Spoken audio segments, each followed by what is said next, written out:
अखिल जगत स्वामी साम सदा शिव मल्हारी मणिमल्ल संहारक ऐश्वर्य प्रदाता शक्तिदाता जय दुरी गणाधीशित आदिरुद्र श्री मातंड भैरवा।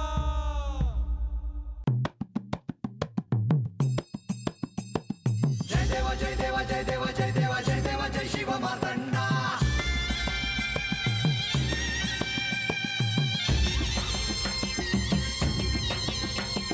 जय देवा जय देवा जय देवा जय देवा जय देवा जय शिव मातंडा। हरिवर्धन मल्हारी तुझी प्रचंडा। अगडदुम नगारा सोन्याची जेजुरी देव गेले जेजुरा निळा घोडा। अगडदुम नगारा सोन्याची जेजुरी देव गेले जेजुरा निळा घोडा। पावमे तोडा कमरी कर पटा मिहिर मस्तकी तुरा। खोबऱ्याचा कुटका भंडाऱ्याचा भडका बोल अहंकारा सदानंदाचा येळकोट। सदानंदाचा येळकोट। जय देवा जय देवा जय देवा जय देवा जय देवा जय शिव मातंडा। जय देवा जय देवा जय देवा जय देवा जय देवा जय शिव मातंडा। हरिवर्धन मल्हारी तुझी प्रचंडा। जय देवा जय देवा जय देवा जय देवा जय देवा जय शिव मातंडा। हरिवर्धन मल्हारी तुझी प्रचंडा।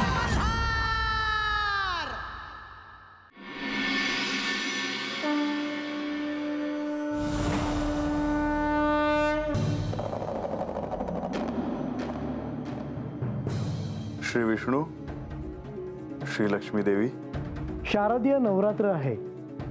या शुभप्रसंगी कैलासात आलो आहोत। आपले कैलासात स्वागत आहे। आम्ही पार्वती देवींना भेटून आलो आहोत। आज हे बोलण्याची योग्य वेळ नाही, परंतु बोलावे लागते आहे। माधवा, मला कल्पना आहे की आपल्याला काय बोलायचे आहे ते।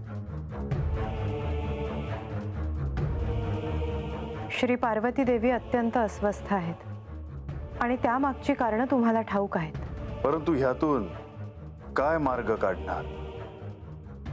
त्यांचे म्हणणे आहे की आपण गंगेला कैलास सोडून दुसरे स्थान द्यावे।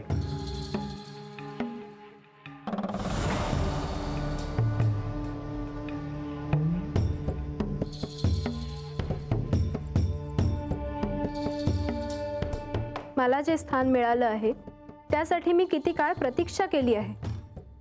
त्यासाठी मी जे भोगलं आहे ते मलाच ठाऊक आहे आणि आपणही त्याचे साक्षी आहात।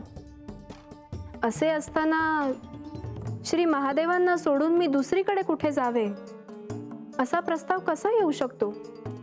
आपले म्हणणे योग्य आहे, परंतु श्री पार्वती देवींना आपण इथे आहात हे रुचलेले नाही। गंगा, तू तुझे दायित्व पार पाडते आहेस, परंतु ह्या साऱ्यातून काही सुवर्ण मध्य निघू शकतो का हे आपण पाहूया। हो, आपण सांगाल ते मी करेन,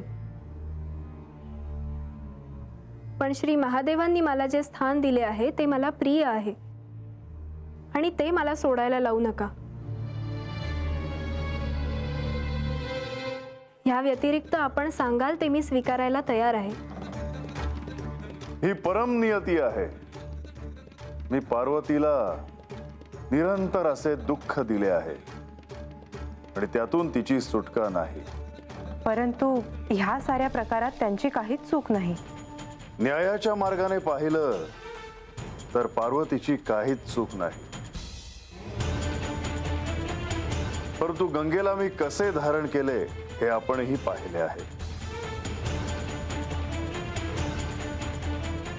गंगेनी माझ्या पुढे व्यक्त केलेले प्रेम, ह्या गंगेच्या रोमारोमात फक्त एकच प्रतिध्वनी उमटत राहील, महादेव। भगीरथाने केलेली तपश्चर्या, गंगेने केलेला पट, मी विवाह करेन तर श्री महादेवांशीच करेन। गंगेचे स्वर्गातील वास्तव्य आणि मी तिचे केलेले आवाहन। हे गंगे, मी तुला पुन्हा पृथ्वीवर येण्याचे आवाहन करत आहे. ह्यात गंगेची काहीच चूक नाही, परंतु तिने माझ्या प्रेमाची अभिलाषा ठेवणे हे शक्य नाही. परंतु पार्वती देवींनी अट ठेवली आहे. गंगेने हे स्थान सोडले नाही तर त्या कैलास सोडून जातील. म्हणूनच आता काहीतरी निर्णय घ्यावा लागेल. गंगा, तुझं ती काहीच ऐकणार नाही. परंतु श्री महादेव, मला माझी बाजू मांडण्याची संधी तरी मिळावी. हे महादेव, मला वाटत आहे की या दोघींची भेट होत असेल, त्यांचे बोलणे होत असेल तर ते होऊ द्यावे. माझा होकार आहे. भविष्यात जर ह्या दोघी एकत्र आल्या तर तो त्याचा आरंभ ठरेल.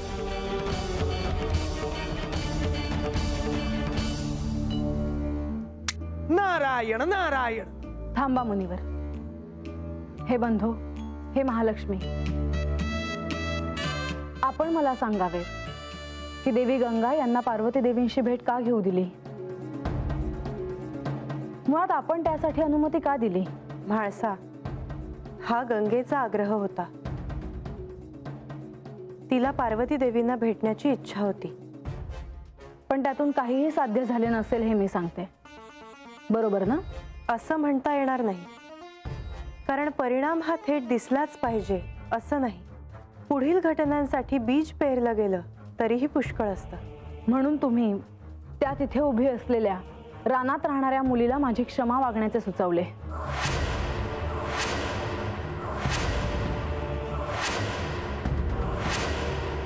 हो, परंतु तुम्ही तिला क्षमा केली नाही. कारण तिने अक्षम्य असा अपराध केला आहे. तो माझा एक प्रयत्न होता, परंतु तिने पुढे केलेला नात्याचा हात तुम्ही स्वीकारला नाही. नाही स्वीकारणार, कारण तिची आणि माझी बरोबरी होऊ शकत नाही. आणि तिने मला भेटण्याचे जे धाडस केले आहे ते जर तिने पुन्हा केले तर मी कुणाचीही अनुमती न घेता तिला शासन करेन. तिला कोणतेही शासन होण्याआधी न्यायदान होईल. म्हाळसा, तिला शासन करायचे की नाही हा निर्णय तू एकटी घेऊ शकत नाहीस.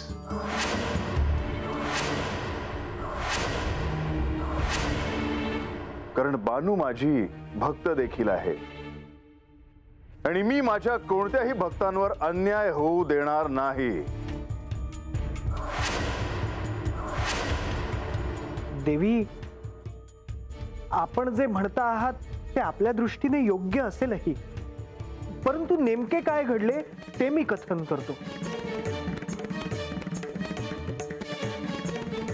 मुनिवर, गंगा अवतरणाची कथा एका विशिष्ट टप्प्यावर येऊन पोचली आहे. शारदीय नवरात्र सुरू आहे. याचे औचित्य साधून आपण आदिशक्तीला जागवावे. नारायण नारायण, हे तर माझे भाग्य.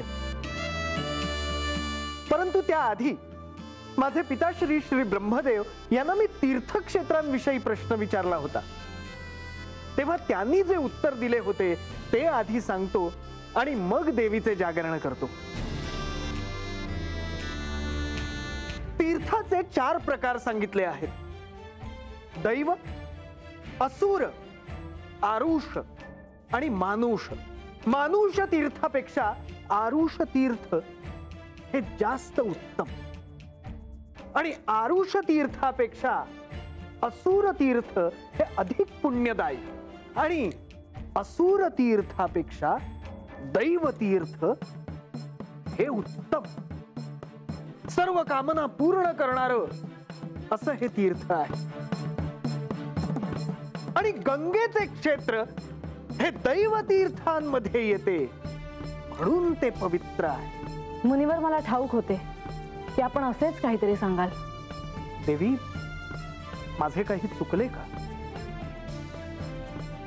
कारण स्त्रीचे दुःख काय आहे तुम्हाला ठाऊक नाही. पार्वती देवीने जे भोगले त्याची कल्पना न करता तुम्ही गंगेची स्तुती केली. त्यांचे काय किंवा माझे काय, दुःख काय आहे हे समजणे खूप कठीण आहे मुनिवर. क्षमा असावी देवी. आपल्याला दुखावण्याचा माझा हेतू नव्हता.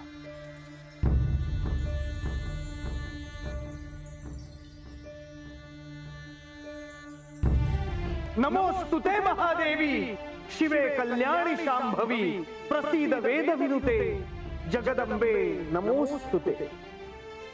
जगतामादिभूतातवं जगत्वं जगदाश्रयः एकाप्यनेकरूपासि जगदंबे नमोस्तुते. सृष्टि विनाशानां हेतुभूते मुनिस्तुते प्रसीद वेद विनुते जगदंबे नमोस्तुते. सर्वेश्वरी नमस्तुभ्यं सर्व सौभाग्यदायिनी सर्वशक्तियुते नन्ते जगदंबे नमोस्तुते.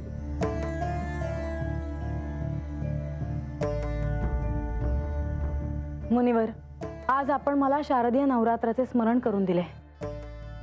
आज आपल्यात प्रत्यक्ष श्री महालक्ष्मी आहेत आणि आपण त्यांचे पूजनच केले नाही. हीच संधी आहे. तात्काळ पूजेचे सर्व साहित्य इथे घेऊन यावे. नारायण नारायण.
विविधारितशमनी त्रिविधोत्पादनाशिनी प्रसीद देवी ललिते जगदंबे नमोस्तुते.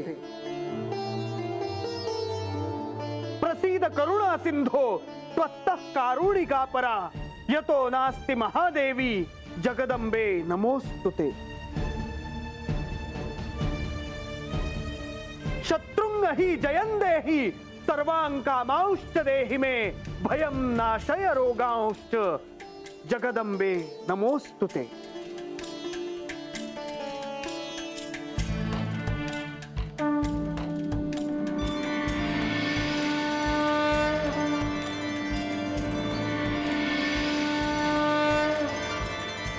देवा, सूर्यास्त झाला. आख्यान समाप्तीची अनुमती द्यावी.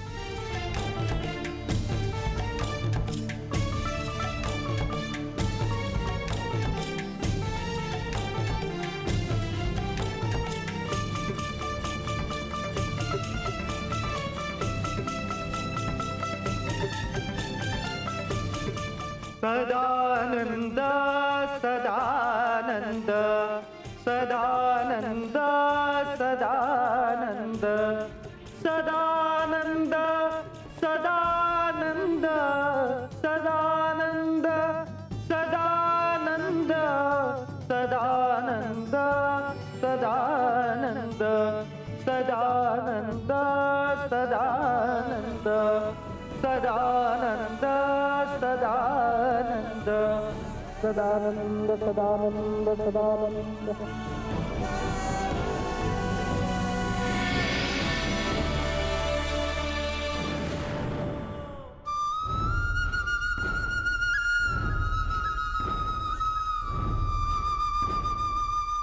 म्हासा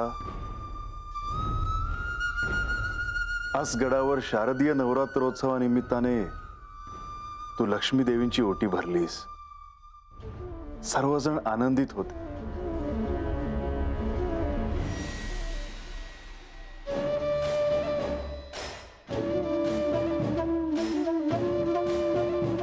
म्हाळसा, तू शांत का आहेस? म्हाळसा, म्हाळसा, हे असं मौन तू कधीपर्यंत ठेवणार आहेस?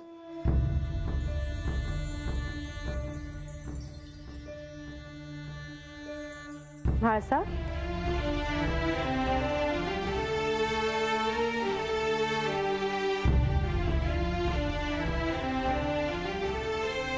प्रधानजी, लक्ष्मी देवी यावे.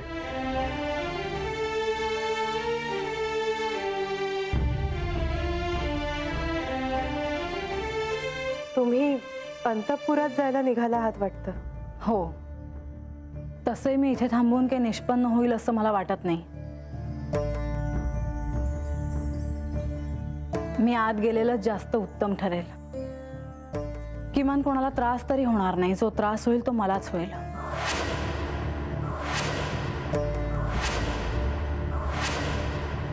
म्हाळसा, शारदीय नवरात्रोत्सवानिमित्त आज गडावर सर्वत्र आनंदाचं वातावरण आहे. तुम्ही सर्वांसमक्ष राजसभेत माझी ओटी भरली. देवी, मला मनापासून तसं वाटलं म्हणून मी तसं केलं. परंतु आज मी तुमच्याकडे काहीतरी मागणार आहे आणि तुम्ही ते मला द्याल असं वचन मला हवं आहे. तुम्ही असं काय मागणार आहात देवी? आधी तुम्ही मला तसं वचन द्या.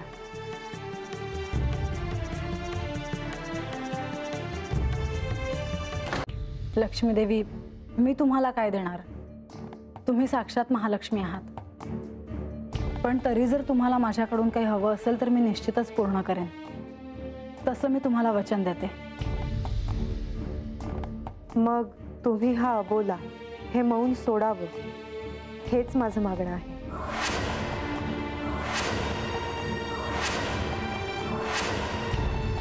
ते शक्य नाही देवी. तुम्ही हवं तर अजून काही मागा माझ्याकडून, मी देईन. पण मी हे पूर्ण नाही करू शकत.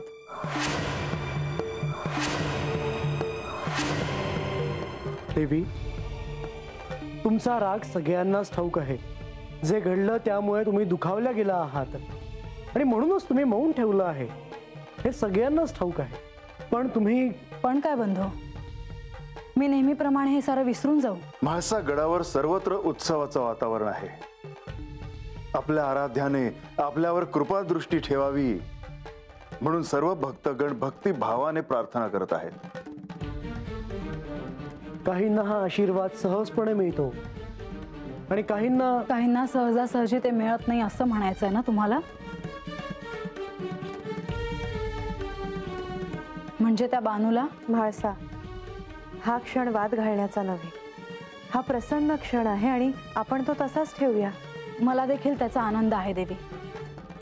पण यांच्या वागण्याचा मला त्रास होतो आहे हे देखील सत्य आहे. मी माझा अपमान कोणाला सांगावा? मनातच ठेवावा का? म्हाळसा, तू असं काही करावं असं कोणालाही वाटत नाही. तुम्ही माझ्या समोर बानूला भेटायला जाल, जेजुरीच्या परिसरात तिच्यासोबत फिराल, तर तो माझा अपमान नाही का?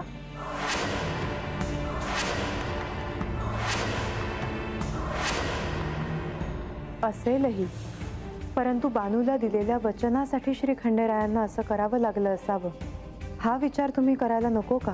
म्हणूनच आता हे मला नकोसं वाटतं आहे देवी. ज्यावर बोलून काही हाती लागणार नाही त्यावर न बोलणं इष्ट ठरेल. नाहीतर तुम्ही रागवू नका म्हाळसा, परंतु काही गोष्टी मान्य करूनच आपल्याला पुढे जावं लागणार आहे. आणि तुर्तास तुम्ही हे मौन सोडणं हे सगळ्यांसाठीच आनंदाचं ठरणार आहे. आणि तुम्ही मला तसं वचन दिलं आहे. आता मी त्याचाच विचार करते आहे देवी. यांच्या वागण्याचा मला त्रास होतो ही वस्तुस्थिती आहे. पण लोक काहीही बोलतात आणि बोलणाऱ्यांची तोंड कशी बंद करणार? म्हाळसा, ह्या साऱ्याचा तुला त्रास होऊ नये ह्याची चिंता मला देखील आहे. झालं गेलं विसरून जा म्हाळसा. हा उत्सवाचा क्षण असाच प्रसन्न राहू दे.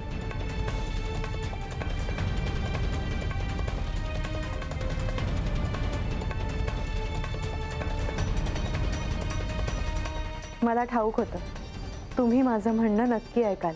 देवा, आम्ही आता येतो.